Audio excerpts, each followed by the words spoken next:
बिस्मिल्लाहिर्रहमानिर्रहीम। चलें देखते हैं कि हमारा जो देखें number 19 case control typical scenario disease और नॉट डिजीज़। ठीक है, तो ये केस कंट्रोल टाइप ऑफ जो स्टडी होती है वो देखती है कि डिजीज़ और नॉट डिजीज़ में कंपेयर करती है। इसका हम देखते हैं सबसे पहले ये देखें कि केस कंट्रोल क्या है। केस कंट्रोल जो है ना वो compares group of people with diseased to a group of people not disease. ठीक है, केस कंट्रोल। ठीक है, और केस कंट्रोल क्या सवाल पूछती है, क्या हुआ, व्हाट हैपेंड, ये सवाल पूछती है। तो इसको काको पहला काको क्या हुआ काको। ठीक है, तो ये सवाल पूछती है। और केस कंट्रोल जो है ना ऑड्स रेशो को ऑड्स रेशो ढूंढती है। ठीक है ना, केस कंट्रोल स्टडी वो इसलिए कि देखें पहले पूरा पढ़ते हैं फिर देखते हैं। Looks to see if the odds of the prior exposure और risk factor will differ by the disease state. ठीक है, तो ये ऑड्स रेशो ढूंढती है। ठीक है, उसके अलावा patient with COPD had higher example देखें। For example odds ratio, patient with COPD had higher odds of a smoking history than those with COPD। ठीक है, तो ये case control study. Case control study के बारे में देखें, इनका मैं आपको बताता हूँ छोटा सा निमोनिक। ठीक है, सबसे पहले कोहार्ट देखते हैं। कोहार्ट में देखो हमने इनमें वॉवल्स ढूंढने हैं। वॉवल्स कितने हैं इसमें, 2 वॉवल्स हैं, 1 2, इनको दोनों निकालो। एक ओ ये हो गया, एक ओ ये हो गया। ठीक है ना, दोनों ओ हो गए। तो ये देखें ये दोनों ओ जो है ना वो एक दूसरे के सेम लगते हैं ना। ये देखें ये भी ओ है, ये भी ओ है, सेम। तो सेम लोग जो होते हैं ना वो रिलेटिव होते हैं आपस में। तो ये रिलेटिव रिस्क ढूंढती है कोहार्ट स्टडी। ठीक है, कोहॉर्ट स्टडी जो है ना रिलेटिव रिस्क फाइंड आउट करने की कोशिश करती है। और उसके बाद ये देखें दोनों आइस ऐसे फेस बना के आइस देखें सामने देख रहा है ना, तो ये क्या करती है, ये कोहॉर्ट स्टडी प्रोस्पेक्टिव स्टडी होती है, ये फॉरवर्ड स्टडी होती है, सामने की तरफ देखते हैं, ये रेट्रोस्पेक्टिव नहीं होती। ठीक है ना, आंखों से सामने देखते हैं ना, पीछे तो नहीं देखते। ठीक है, इसलिए इसको प्रोस्पेक्टिव स्टडी कहते हैं।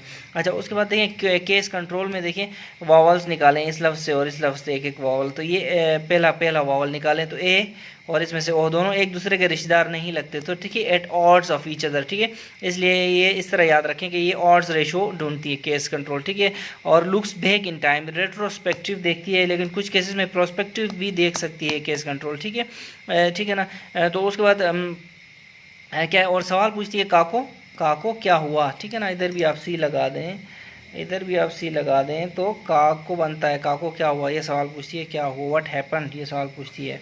ये देखें व्हाट हैपेंड, ये सवाल पूछती है। ठीक है, अच्छा कोई केस कंट्रोल के बारे में यहाँ देखते हैं। केस कंट्रोल में कोहार्ट के बारे में देखते हैं कि रिलेटिव रिस्क ये ढूंढती है। ठीक है, मैंने कहा था ना दोनों ओ जो हैं, ये वाला ओ कोहार्ट, ये वाला ओ रिलेटिव्स हैं। ठीक है, और स्मोकर फॉर एग्जांपल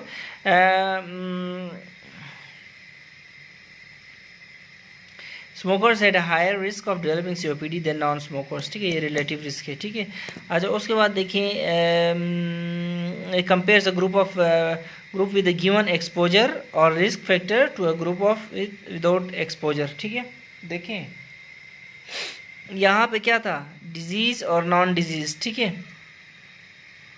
सही है ना, यहाँ पे क्या है, exposure and non exposed people, exposure या रिस्क या नॉन एक्सपोजर या विदाउट रिस्क पीपल। ठीक है, इनको कंपेयर करती है। ठीक है, उसमें डिजीज़ कंपेयर करती है, इसमें क्या है ये कोहॉर्ट जो है ना रिस्क कंपेयर करती है। ठीक है, अच्छा उसके बाद looks to see if the exposure और risk factor is associated with the later development of the disease, ये चेक करती है। ठीक है, can be prospective who will develop the disease और retrospective who had develop the disease. ठीक है, तो ये केस कोहॉर्ट है। ठीक है, कोहॉर्ट रिलेटिव रिस्क ढूंढती है। ठीक है, जबकि केस कंट्रोल स्टडी जो बीमारी को देखो ये अच्छा केस है, नहीं कहते हम जैसे वार्ड में जाते हैं वो यार ये अच्छा केस है, तो वो बीमार होता है। ठीक है, तो इसलिए बीमारी डिजीज़ टू नॉन डिजीज़ को कंपेयर करती है, डिजीज़ और नॉट डिजीज़। ठीक है, इसी तरह हमारा MCQ भी यही है कि केस कंट्रोल स्टडी डिजीज़ और नॉट डिजीज़ को कंपेयर करती है। ठीक है ना, तो ये हो गया, इसको आपने याद रखना है दोनों को। और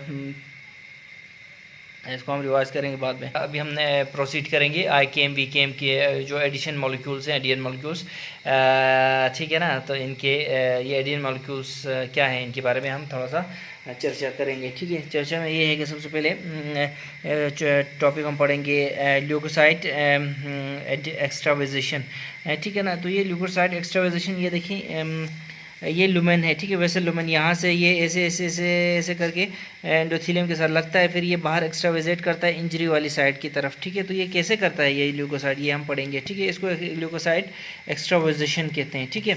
तो ये देखिए एक्स्ट्रावाइजेशन प्रेडोमिनेटली अगेंस्ट इन पोस्ट कैपिलरी वेन्यूल्स, ठीक है। पोस्ट कैपिलरी वेन्यूल्स में एक्स्ट्रावाइजेशन होती है, ठीक है ना। और उसके बाद WC Cs exit from blood vessels at sites of certainty and inflammation in 4 steps, ठीक है। यहाँ से निकलते हैं WBCs, ये देखें यहाँ से ये 4 स्टेप्स में निकलते हैं। सबसे पहला जो स्टेप है मार्जिनेशन, ठीक है ना। मार्जिनेशन ऐसे मार्जिनेट होते हैं, साइड पे आते हैं, ठीक है। उसके बाद टाइट बाइंडिंग है, ठीक है। उसके बाद डायपिडीसिस है, ठीक है। उसके बाद ये यहाँ पे बाहर है migration towards the injury point, ठीक है। तो ये हमारे पास 4 हैं, ठीक है। MTDM, ठीक है, मार्जिनेशन एंड रोलिंग है। उसके बाद टाइट बाइंडिंग है और डायपिडीसिस है एंड माइग्रेशन है, ठीक है। तो देखते हैं पहला स्टेप में हम देखेंगे फिर वेस्कुलेचर की तरफ से या स्ट्रोमा की तरफ से क्या इसका पार्ट अदा करता है, या और ल्यूकोसाइट जो है, जो न्यूट्रोफिल वगैरह है, वो उसकी तरफ से कौन सा पार्ट रोल प्ले करता है, ये हम देखेंगे, ठीक है। तो मार्जिनेशन देखते हैं। मार्जिनेशन देखें आप, मार्जिनेशन एंड रोलिंग, ठीक है ना। ये होता है मार्जिनेशन एंड रोलिंग डिफेक्टिव कहाँ होती है, कब होती है? ल्यूकोसाइट एडिशन डेफिशिएंसी में, ठीक है। Type 2 leukocyte adhesion deficiency LAD type 2 में, यानी कि सेलाइल लिविस जो होता है ना, उसकी डिफेक्ट की वजह से मार्जिनेशन एंड रोलिंग नहीं होती, ठीक है। डिक्रीज सेलाइल डिफेक्ट लिविस, ठीक है, लिविस एक्स बोलते हैं इसको, ठीक है ना। अच्छा, मार्जिनेशन रोलिंग कैसे होती है? देखें, जो वेस्कुलेचर या स्ट्रोमा शो करता है, ई सेलेक्टिन, ठीक है ना, और पी सेलेक्टिन, ठीक है ना। ये दोनों सेलेक्टिन्स ये वेस्कुलेचर और स्ट्रोमा शो करते हैं। और उसके बाद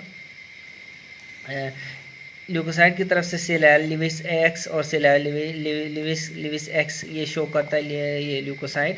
और उसके बाद या फिर एल सेलेक्टिन भी ल्यूकोसाइट सेलेक्टिन ये शो करता है, ठीक है। तो ये हमारे पास 3 चीज़ें हैं, ठीक है ना। इस तरफ से ई सेलेक्टिन, पी सेलेक्टिन और ग्लाइकेम 1, ठीक है, ग्लाइकेम 1 या CD34। तो सेलाइल लिविस इस तरफ से, सेलाइल लिविस इस तरफ से, और एल सेलेक्टिन ल्यूकोसाइट की तरफ से, ठीक है। ये पहला हो गया हमारा मार्जिनेशन रोलिंग। इधर देखते हैं, ये देखिए हमारे पास ये मार्जिनेशन रोलिंग हो रही है। ये देखें ई सेलेक्टिन शो कर रहा है, जो है ना टिश्यू शो कर रहा है, ये देखें ई सेलेक्टिन, ठीक है। ये हमारे पास जो है ना ये देखें ये ई सेलेक्टिन है, ये जो येलो कलर में, और दूसरा फिर पी सेलेक्टिन जो ग्रीन कलर का पत्ता सा है ये, ठीक है। ये पी सेलेक्टिन ये हमारी स्ट्रोमल तरफ से पार्ट प्ले हो गया।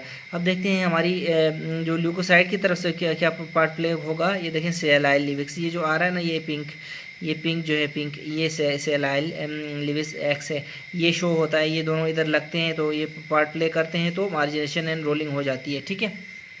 तो एक बार फिर देखें, फिर इस जगह में एल सेलेक्टिन भी शो हो सकता है, ठीक है। सेलाइल लिविस में हम देख सकते हैं इधर। अच्छा, ई सेलेक्टिन, पी सेलेक्टिन, ग्लाइकेम, फिर इस तरफ से फिर ग्लाइकेम भी हो सकता है, ठीक है। हमने मार्जिनेशन हमने पढ़ लिया। अभी नेक्स्ट है टाइट बाइंडिंग या फिर एडिशन बोलते हैं इसको। टाइट बाइंडिंग को हम क्या बोलते हैं? एडिशन में एडिशन मॉलिक्यूल्स जो हमारा MCQ था वो हम वो रोल प्ले करते हैं। तो ये भी डिफेक्टिव होता है tight binding in leukocyte adhesion deficiency type 1 में, ठीक है। ये टाइप 2 में डिफेक्टिव होता है, ये टाइप 1 में डिफेक्टिव होता है, ठीक है। अच्छा, आप देख सकते हैं ये इनकी leukocyte adhesion deficiency type 2 type 1, ठीक है। टाइप 2 में सेलाइल लिविस का रोल है, टाइप 1 में CD18 और इंटीग्रिन सब यूनिट्स का रोल है, ठीक है।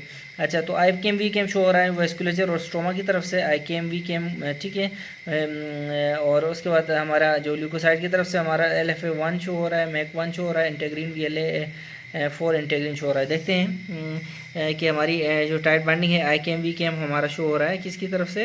ये हमारा, ये देखें IKM VKM ये दोनों, ठीक है। ये देखें हमने ये जो ये नज़र तो एक ही आ रहा है, लेकिन ये है कि इस जगह में हम अगर लिखें तो वी केम भी लिख सकते हैं, ठीक है, लेकिन लिखा हमने एक है।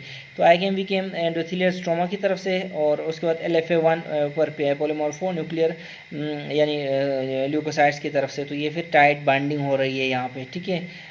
इधर भी ऐसे ही टाइट बाइंडिंग हो रही है, ये देखें इधर भी ऐसे ही, ठीक है। तो देखिए फिर सपोज़ हम इसको वी केम कह सकते हैं, इसको क्या कह सकते हैं, LFA1 की जगह में इसके हम LFA1 की जो मैक1 लिख सकते हैं, या VLA4 इंटेग्रीन कह सकते हैं, ठीक है। ये हमारी टाइट बाइंडिंग यहाँ पे मुकम्मल हो गई दोनों तरफ से। और उसके बाद डायपिडिसिस है, देखें क्या होता है डायपिडिसिस में। पी जो है ना, पी, ये पी केम का रोल होता है दोनों तरफ से, पी केम 31, ठीक है। ये बहुत आसान है डायपिडिसिस, ठीक है ना। इसको कहते हैं ट्रांस माइग्रेशन, ठीक है। और WBC travels between endothelial cells and exits the blood, ठीक है। ये देखें WBC travels between endothelial cells and exits the blood. यहाँ पे एक बात मैं बताता चलूँ कि ये देखें, ये है vessel lumen, post capillary venule है ये। फिर ये देखें एंडोथेलियम, ठीक है, ये है इंटरस्टिशियम, यहाँ पे हमारी इंजरी है, ठीक है। तो ये इसको कहते हैं डायपिडेसिस ट्रांस माइग्रेशन ना। ये देखें ये पॉलीमॉर्फो ये जो ल्यूकोसाइट है, ये देखें पॉलीमॉर्फो, इसको क्या बोलते हैं भूल गया मैं, पॉलीमॉर्फो न्यूक्लियर लिम्फोसाइट, ठीक है, न्यूक्लियर ल्यूकोसाइट। अच्छा बस छोड़ो इसको यार, WBC है ये, ठीक है ना। ये क्या करती है पता है क्या, ये जो है न्यूट्रोफिल्स हैं, ये भी पी केम शो करते हैं, पीडेसिस ना। और एंडोथेलियल हमारा जो एंडोथेलियम है वो भी पी केम शो करती है। तो दोनों ये देखें, ये पी केम, ये भी पी केम, ये भी न्यूट्रोफिल भी पी केम शो कर रहा है, और इसको भी एंडोथेलियम भी पी केम शो कर रही है। दोनों मिलते हैं आपस में, इधर देखें, ये देखें मिल रहे हैं, और ये डायबिटीसिस हो रही है, पीडेसिस हो रही है, P for P came, P for pedesis हो रही है, डायबिटीसिस। तो ये बाहर आ रहा है, आके इंटरस्टिशियम में आ गया, इंटरस्टिशियम में यहाँ से आगे फिर माइग्रेशन है, माइग्रेशन के में कीमोटैक्टिक सिग्नल्स रोल प्ले करते हैं, ठीक है। कीमोटैक्टिक फैक्टर्स कौन कौन से, जो मशहूर जो कीमोटैक्टिक जो फैक्टर्स हैं हमारे, C5a हो गया, ठीक है, और इंटरल्यूकिन 8 हो गया। ये देखें यहाँ पे देखें कीमोटैक्टिक जो factors WBC travels through the interstitium to the side of the injury, chemotactic signals, ठीक है। अगर तो फिर कीमोटैक्टिक सिग्नल्स मिलते हैं यहाँ से ना इंजरी की तरफ से, तो फिर ये ट्रेवल करती है टूवर्ड्स इंजरी साइड, ठीक है। तो कीमोटैक्टिक फैक्टर्स में C5a हो गया, इंटरल्यूकिन 8 हो गया, कैलेक्रीन हो गया, प्लेटलेट एक्टिवेटिंग फैक्टर हो गया, और ल्यूकोट्राइन B4 हो गया, ठीक है। ये हैं हमारे कीमोटैक्टिक फैक्टर्स, ठीक है। और बस इसी तरह फिर इंजरी तक वो पहुंच जाता है, सही है ना।